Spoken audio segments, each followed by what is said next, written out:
எம்ஜிஆர் பிறந்தநாள் பொதுக்கூட்டத்தில் அதிமுக பொதுச் செயலாளர் எடப்பாடி பழனிசாமி பெயரை குறிப்பிடவில்லை என்ற குற்றச்சாட்டுக்கு முன்னாள் அமைச்சர் செங்கோட்டையன் விளக்கம் அளித்துள்ளார். ஈரோடு மாவட்டம் கோபிச்செட்டிப்பாளையத்தில் செய்தியாளர்களிடம் பேசிய அவர், தோல்விக்கு துரோகிகளே காரணம் என்று கூறியது அந்தியூருக்கு மட்டுமே பொருந்தும் என்று கூறினார். மேலும் எடப்பாடி பழனிசாமி பெயரை குறிப்பிடாதது குறித்த கேள்விக்கு எதிர்க்கட்சித் தலைவர் கட்சியின் பொதுச் செயலாளர் என அழுத்தமாக சொல்லியிருப்பதாக கூறிவிட்டு உடனடியாக புறப்பட்டுச் சென்றார். நேற்றைய பொதுக்கூட்டத்தில் பேசுகிற போது அந்தியூர் என்பது தொடர்ந்து நாம் வெற்றி வாகை சூடியிருக்கிறோம், சேவல் புறாவிலே வெற்றி பெற்றிருக்கிறோம்.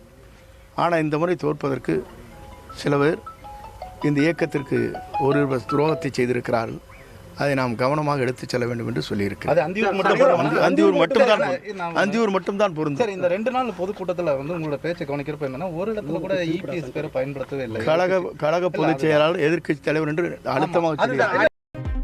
எம்ஜிஆர் பிறந்தநாள் பொதுக்கூட்டத்தில் அதிமுக பொதுச் செயலாளர் எடப்பாடி பழனிசாமி பெயரை குறிப்பிடவில்லை என்ற குற்றச்சாட்டுக்கு முன்னாள் அமைச்சர் செங்கோட்டையன் விளக்கம் அளித்துள்ளார்.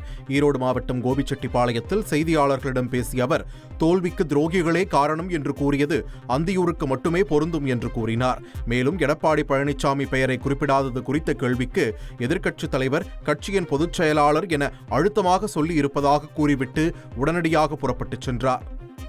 நேற்றைய பொதுக்கூட்டத்தில் பேசுகிற போது அந்தியூர் என்பது தொடர்ந்து நாம் வெற்றி வாகை சூடியிருக்கிறோம், சேவல் புறாவிலே வெற்றி பெற்றிருக்கிறோம். ஆனால் இந்த முறை தோற்பதற்கு சில பேர் இந்த இயக்கத்திற்கு ஒரு துரோகத்தை செய்திருக்கிறார்கள். அதை நாம் கவனமாக எடுத்துச் செல்ல வேண்டும் என்று சொல்லியிருக்கிறேன். அந்தியூர் மட்டும்தான் பொருந்தும். சார், இந்த 2 நாள் பொதுக்கூட்டத்தில் உங்களோட பேச்சை கவனிக்கிறப்ப என்னன்னா, ஒரு இடத்துல கூட இபிஎஸ் பேரை பயன்படுத்தவே இல்லை. கழக பொதுச் செயலாளர் எதிர்க்கட்சி தலைவர் என்று அழுத்தமாக சொல்லியிருக்கிறார்.